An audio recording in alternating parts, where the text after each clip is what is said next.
A White House memo just issued this afternoon says that the pause does not affect Medicaid. It already had clarified that it didn't affect Social Security or Medicare. But the Medicaid website portal is experiencing an outage, and the White House press secretary this afternoon was not able to say whether Medicaid would be affected or not. So let's just walk through this because obviously there's confusion. Is this pause going to affect Medicaid? It does not affect any service that the government is required to provide. Does not affect any entitlement, does not affect any service to citizens, does not affect any individual benefit, any public assistance program or anything of that nature. Okay, so that's very glad for the chance to explain Yeah. what's going on here. In fact, I could actually give you some backstory I think you'd find very useful, Jake. So we found after the president had issued a pause on funding to NGOs that were resettle illegal immigrants, we found that bureaucrats at HHS were trying to funnel billions more dollars to those resettlement agencies and try to get around the executive order. It became clear that bureaucrats were still trying to funnel unapproved discretionary grants of funds to their pet projects.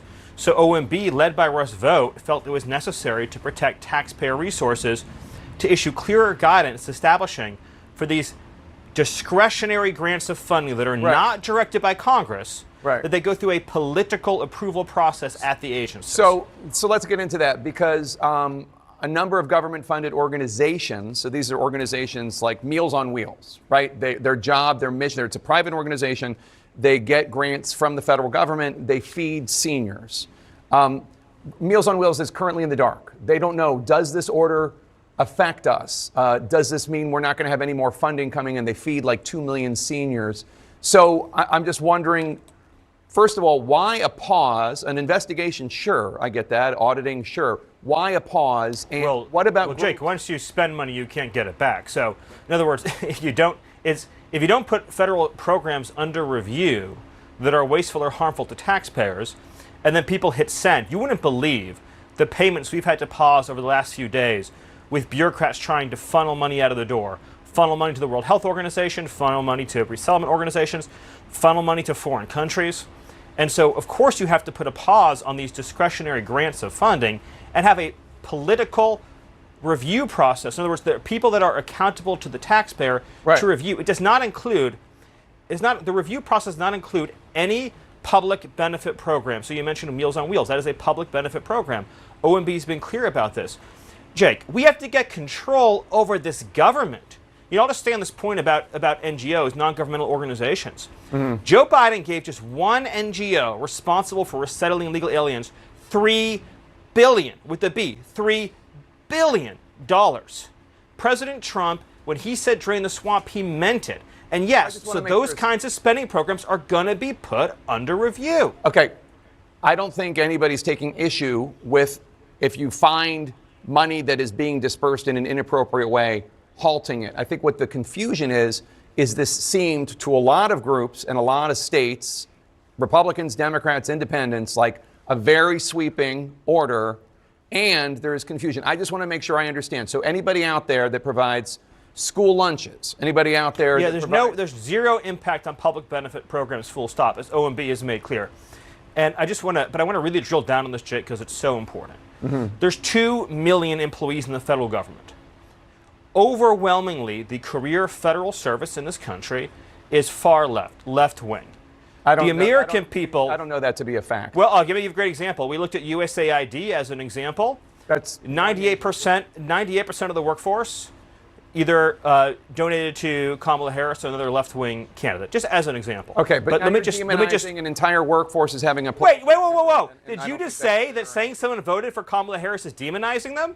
No, so according your suggestion is that there's a bias. No, but you used the word demonizing. You just said that I'm demonizing somebody by saying they voted for Kamala Harris. Let's get back on track. But I am on track. Okay. Let me stay on track. What I'm saying to you is this. There are 2 million employees in the federal government. Right. They're overwhelmingly left of center. The American people, I got to finish the sentence. Okay. I got to finish the sentence. The American people voted for dramatic change implemented by Donald Trump. So it is essential for him to get control of government, to establish a whole of government process for Donald Trump's political appointees to review discretionary grants of spending for pet projects that are not directed by Congress. In other words, these are pots of money where Congress hasn't said how to spend it or where to spend it. This might be something like saying, I want to build a $500 million fountain in the courtyard of the Department of Commerce. This might be something like saying, I want to fund gender studies in Afghanistan. There has to be political control and review. I can't help it if left-wing media outlets published a fake news story that caused confusion. If you read the OMB guidance memo, it is, well, if you read the OMB guidance memo, I don't know what left-wing it's as clear as day. We just talked to Congressman Don Bacon, a Republican, a Trump supporter. We just interviewed him. He said that there was a lot of confusion. He said that the executive order created by the media, Jake. The OMB guidance memo, if you read it, is as clear as day. It's pretty broad my point is, and confusingly written. Parts of it are about DEI, parts of it are all disbursement. It is. Yeah, DEI is suspended. That is correct. Right. No, I'm just saying, like, it's kind of all over the map, and there is confusion, and it's not just liberal media. Jake, tell me. Republican Senator Lisa Murkowski said. You're not understanding what I'm saying. But I'm saying that I want you to address this. I will, but I'm saying that a false story was put out that people responded to. It's unfortunate that people put out a false story. That's all I'm saying, Jake. Okay. That's all Republican Senator Lisa Murkowski said, quote, nobody really knows how long, unquote, this review of these federal funds is going to last. And she said it's, quote, been a big challenge, unquote, to get answers from the Trump administration. So here's an opportunity. How long is this review going to take? And when does the federal funding for these programs resume? Well, in the original executive order that addressed NGOs, foreign aid, and other grants, that was a 90-day review process, as you know, Jake. But again, more fundamentally, I think we're missing the big point here. Do you believe, does anyone believe, that an unaccountable, career-tenured bureaucrat should be able to approve vast sums of money for the projects that they personally agree with that no accountable employee in the federal government has reviewed? I'm literally asking about Meals on Wheels. I mean, you know, we are. I don't know what you're talking Jake, yes, about. Jake, you do know what I'm talking about. I'm telling you, as the memo says in black and white letters, no financial benefit programs to Americans are affected. No individual assistance programs are affected. It's there in black and white. Yeah. We always knew that the media was going to spin up fake stories to try to create controversy, to try to create scandal. I'm not saying you, Jake. I would never say you. I'm not saying you. We invited you on to clarify, Stephen, and we just heard and I'm here. Right, I know, and I appreciate it. And I want to turn to immigration in 1 second, but I'm just saying, Republican Congressman Don Bacon was hearing from constituents. We have no idea where the constituents were getting their information from. But I will say, last night, when people started noticing this order, people were upset based on the executive order. I was hearing from them directly. The executive order, Jake, the executive order was issued 7 days ago. I understand that, but it was going when the word got out. This is an OMB guidance document. Right, exactly. And when that went out, people got it. Yes. And you heard Congressman Don Bacon saying he was worried. Yes. Now he's not, but he was worried that before school programs and after school programs in Nebraska were going to be affected. I am sorry. But you've clarified I'm sorry that the media has falsely reported on this story. I don't know what you're talking about in terms of false reports. Look, it's a broadly written executive order, and there's... No, you're conflating two different things. Stephen, an executive order was issued a week ago. There were some there was some bureaucrats in the federal government who tried to push out money, billions of dollars, for wicked and pernicious purposes that had to be frozen. A guidance memo was written. OMB guidance memos are by their nature complicated to read because this involves the federal budget. The choice here is simple. It is very simple, and I want to state it clearly. Okay. Either Donald Trump gets political control over this government and ends the waste, abuse, and fraud on the American people, or we let bureaucrats autopilot federal spending. If we hadn't stepped in, then billions more dollars, as an example, would have gone to left-wing NGOs that fund and resettle illegal aliens and are complicit, in many cases, in facilitating child trafficking. Okay, so this administration will never, ever apologize for defending the American taxpayer. Obviously, nobody's in favor of child trafficking. Let's move on to immigration because Obviously, there's been a lot of action when it comes to going after undocumented migrants, undocumented immigrants in this country. Sources say that ICE has been directed to ramp up arrests to at least 75 per field office per day. If every field office hits that quota or that number, that goal, that would be 1,875 undocumented immigrants arrested every day. Now, the Washington Post reports that President Trump has been disappointed with the numbers so far. I don't know if that's true. You will tell me if it is. What is the priority, though, when it comes to these deportations? Is the initial goal, as we had been told by Trump allies after the election, to go after those first, as a priority, to go after those who have committed violent crimes and are part of violent gangs? Or is it we're just going to go after anybody who is in this country illegally? We're not going to prioritize. Well, yes, we are going to prioritize. So first of all, the numbers you cited are a floor, not a ceiling, very importantly. They're a floor. The goal is to arrest at least that many, but hopefully many more. And the Department of Justice is going to be closely involved in providing the manpower to help achieve those objectives as laid out in the President's executive order. Yes, ICE is absolutely prioritizing terrorist, public safety threats, and national security threats.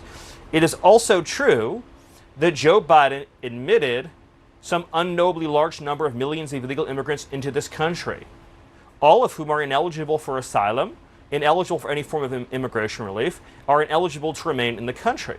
So if you look at public polling on this issue, about 70% of Americans think that everybody that Joe Biden let in should be removed. About 80% of Americans agree that all criminal aliens should be removed. That's the baseline of public opinion support. So you are going to prioritize the violent criminals, though. That's the thing I'm Yes, but we're not going to immunize everybody that Joe Biden let in. I mean, let me ask you a hypothetical, and you can treat it as a rhetorical question, not answer it if you don't want to, Jake. I appreciate it. Let's say that an illegal alien arrived in the last 3 months of the Biden administration from, say, Peru. He was released. He failed to appear in immigration court. He was issued a final removal order. So, showed up, got released, didn't appear, ordered deported. Been here for 6 months. Is it your position, Jake, that guy should get to stay till the end of his life? I mean, what kind of country can run that way? Okay. I mean, no country in the world runs that way. So let me ask you, President Trump has left the door open to invoking the Insurrection Act, which would allow him to use military forces, U.S. military forces, inside the United States for law enforcement. What would that look like? Are we going to see U.S. troops in American cities arresting undocumented immigrants? Tell us what this is about. So the Insurrection Act in this context mostly applies to considerations related to the border and the cartel threat. So we've already seen 2 shooting incidences in the last 2 days of suspected cartel violence against Border Patrol agents. President Trump's clampdown and closure of the southern border has disrupted the flow of funds to the most ruthless and dangerous organizations on planet Earth, like the Sinaloa cartel, like the Mexican mafia. These are organizations that are being designated as foreign terrorist organizations, and the president has set the national objective of eradicating their physical presence on U.S. soil. So you should understand considerations about the Insurrection Act in that context. So with respect to interior enforcement, yes, that's where a program known as 287G comes into play that you're probably familiar with. And that's where we're going to be enrolling state police, local sheriffs, and law enforcement across the nation into federal immigration programs. And that's how we're going to significantly increase the arrest numbers. But is the Insurrection Act going to possibly be used to use the U.S. military to go after undocumented immigrants in American cities and American towns? Is the door open for that? Right now, the Insurrection Act, which is still being considered based on operational needs on the southern border, so no decision has been made, is specifically in the context of countering that cartel threat. In the interior, it's going to be about enrolling state and local law enforcement to massively increase the supply of guns and badges to conduct these immigration raids. All right, so you're not ruling it out, but that's not the plan right now. Let me ask you a question because one of the reasons that President Trump got elected, according to President Trump in an interview, I think it was with Kristen Welker of NBC, was because of grocery prices. Not the only reason, but a reason, high prices, inflation, especially at the grocery. The Department of Agriculture says that between 2020 and 2022, 42% of crop workers were undocumented immigrants. And in many cases, as you know, these migrants do jobs many Americans do not want to do. So how does President Trump make sure that the effort to deport people who are not in this country legally doesn't end up hurting Americans who want safe borders, absolutely, but also don't want to see even more higher prices in groceries? Well, I mean, I'm sure it's not your position, Jake, you're just asking the question, that we should supply America's food with exploitative illegal alien labor. I obviously don't think that's what you're implying. Only 1% of alien workers in the entire country work in agriculture. The top destination for illegal aliens are large cities like New York, like Los Angeles, and small industrial towns, of course, all across the heartland, as we've seen with the Biden floods. None of those illegal aliens are doing farm work. Those 30,000 illegal aliens that Joe Biden dumped into Springfield. I'm talking about the ones that are. But I'm explaining this. It's important to understand. No, you're kind of changing the subject. I mean, I'm talking about the ones. I will give me 30 minutes. I'll go as deep as you want on this. We don't have 30 and your minutes. Audience. I don't have a 30. I'm talking about the ones that work in the agriculture industry. I'm you explaining can come back to you and we your can audience. talk about the ones in the cities. I swear. I'll do the whole answer. The illegal aliens that Joe Biden brought into our country are not full stop doing farm work. They are not. The illegal aliens he brought in from Venezuela, from Haiti, from Nicaragua, they are not doing farm work. They are in our cities collecting welfare. As for the farmers, there is a guest worker program that President Trump supports. Over time as well, we will transition into automation, so we'll never have to have this conversation ever again. But there's no universe in which this nation is going to allow the previous president to flood our nation with millions and millions of illegal aliens who just get to stay here. And we are especially not going to allow a subset of those illegal aliens to rape and murder our citizens. So we are going to unapologetically enforce our immigration laws, and as I'm sure you will celebrate, we are going to unleash the power and might of the U.S. government to eradicate the presence of transnational threats on our soil.